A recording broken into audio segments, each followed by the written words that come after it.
we'll just have to see what's happening.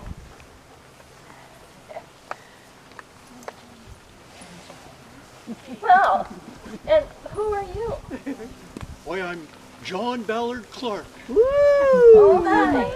Most people call me Johnny B. Johnny B. Clark. What's going on here?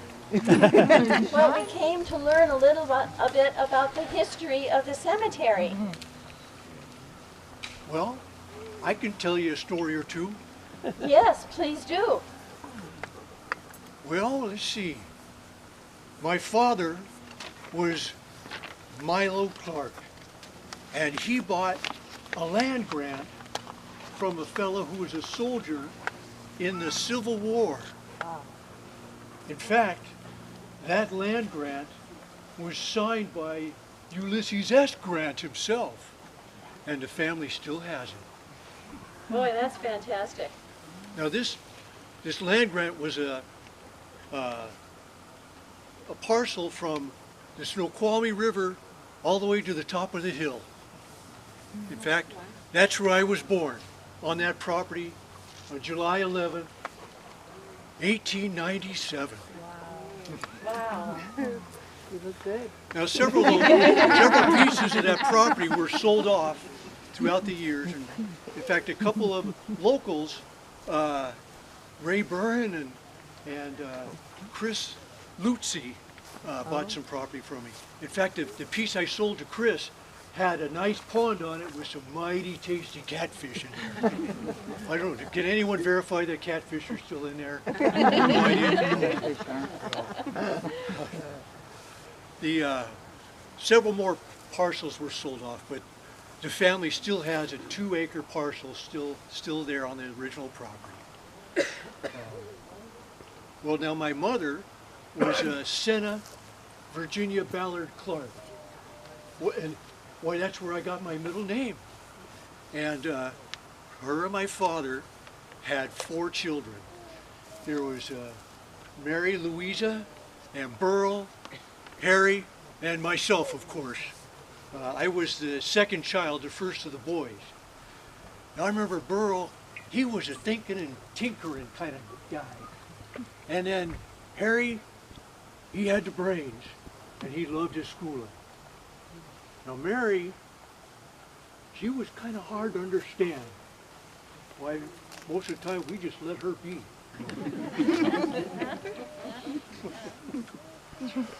Well, as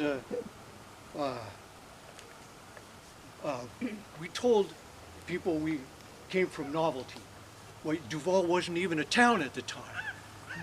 There was roads, but they were barely trails and they were just dirt, so there were no streets. And why most of the residences were just tents. So not much of a town, but people were working on it, and they were trying to get organized, and why they started platting the streets, and the shingle mills were working, but boy, the boats were sure running up and down the river, just like today's freeways, along with all the logs and stuff going down there. Well,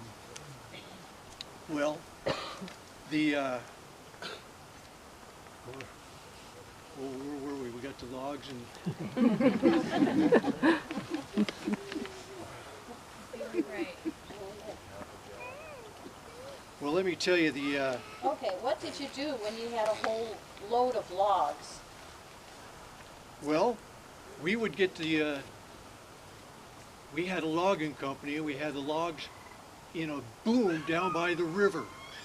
And once we got about 75 to 100 logs together, we would open up that boom and catch the water just right and drift with them in a boat all the way to the mill. Now we were called river rats for running the logs down the river to the mill, to the market that way. But those river boats, they stopped running about 1917. And they weren't needed anymore because the trains had come. Why, what was it, the Great Northern run from Monroe to Carnation. All right. That came in about 1909 or 10. And then the Milwaukee arrived about a year later. And it went all the way up to Everett and beyond. Why, let's see. Let me tell you about my family. I met my first wife in Carnation. Now she, her name, get this, her name was Winifred Wingfield. Now she came from a theatrical family, and they would do different productions here in the valley. Well, you know, plays and such. Well, when we got married, we used to host lots of parties in our house.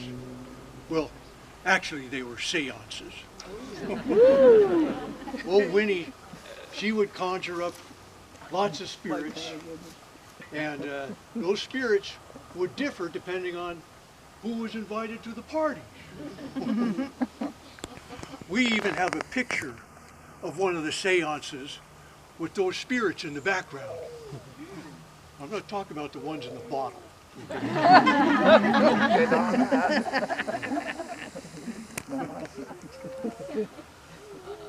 Oh, well, so as a farmer, we raise turkeys, chickens, pigs, and some dairy cows. Well, our cows, our milk production was even recognized once for being pretty outstanding. And well, you know, we grew some pretty large vegetable gardens and some fruit orchards. And so during the Great Depression, it didn't bother us too much because we were pretty self-sustained.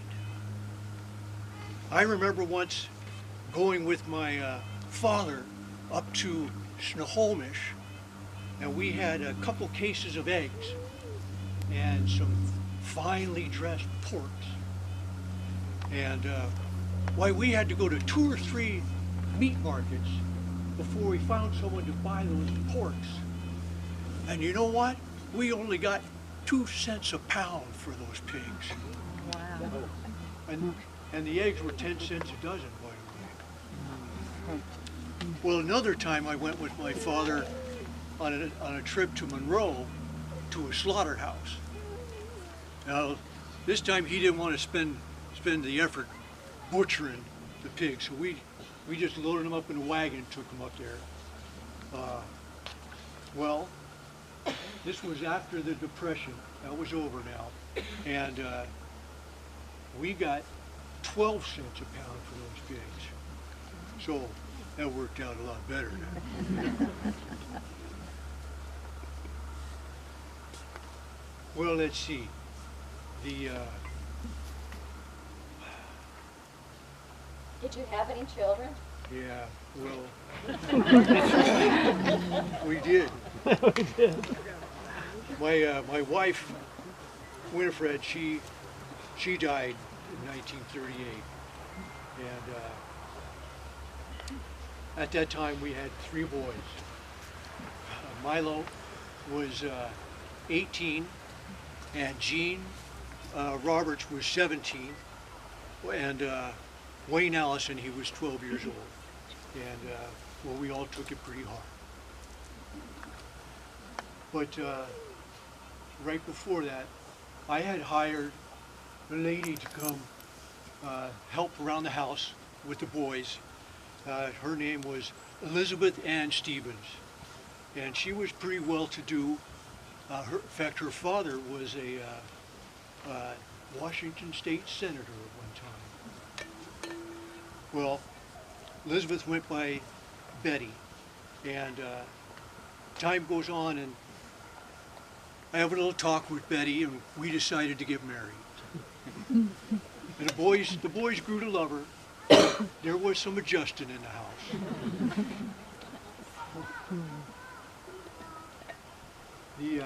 Now my boys, they all grew up, and they all served in the Army. Now Milo and Gene, they both were shipped off to Africa during World War II. Now that war was quite a worry, but they both made it home okay. That's good. Well, meanwhile, I was still at home working the farm. We had still the animals, and I still had the Clark Brothers Logging Company. So that kept me pretty busy. Oh, and we made Applejack every fall. Yeah, I like that. Well, and I also served here at the cemetery for quite a few years. It was a voluntary position like it is now. And I would organize the work parties, and I would dig the graves and help set the headstones, and I think I did that on until the late 70s. Well, I was even logging until I was almost 80 years old.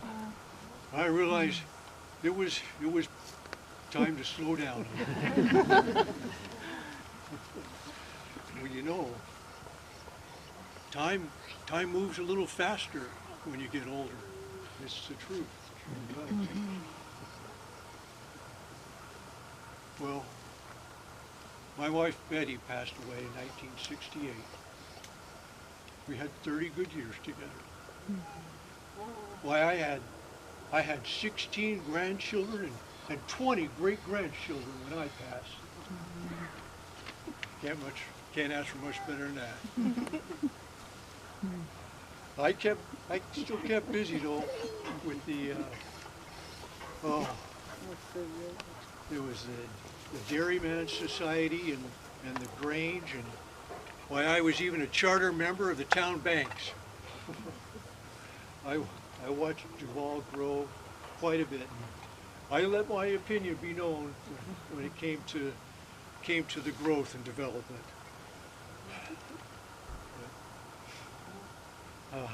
I made a lot of friends. More friends than enemies, so that's a good score. Well, I'm glad that you all care so much about this cemetery.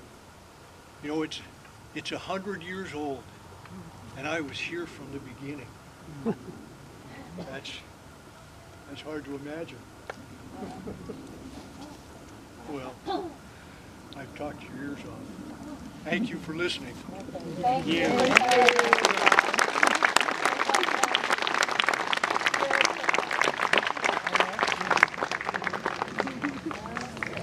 Yeah.